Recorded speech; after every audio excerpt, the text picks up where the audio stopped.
Now, let's take this for a moment outside of the context of leadership, talking about Apple, recently named the most popular product in the world. How many of you own an Apple product? That's pretty amazing. Think about that. Why do we love Apple products? Well, it's not because of the number of megapixels that they have on their screen. It's not because of the density of the material or the speed of the processor. We love Apple products because they're cool. They're cool. I'm addicted to my iPad, I admit it. They're cool products. Well, how do you measure coolness? It's impossible. You know it when you see it,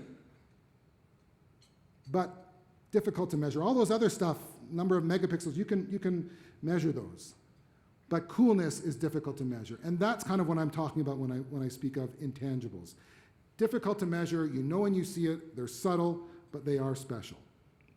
Now, within the context of leadership, of course, there are many intangibles of leadership. If I asked you right now to think of the most special leader that you know, the most extraordinary leader that you know, and I asked you to, and I went around the room and asked people to name some of the characteristics that person possessed, we would come up with a lot of really good intangibles of leadership.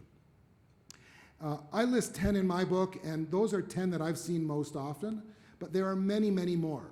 And one of the things I want to stress today is that that different intangibles need to be dialed up or dialed down depending on the operating environment.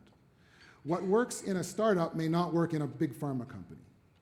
So it's critical to know what's the operating environment, what's the business strategy, and what kinds of intangibles of leadership are necessary in order to execute on that strategy.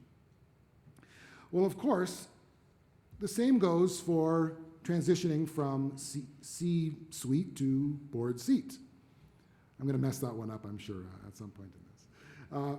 But it's critical to note that what worked in one environment, in your executive leadership role, may not work in the board seat, in the boardroom. And in fact, the things that you've held on to as leading to your success may actually work against you as you move into the board seat.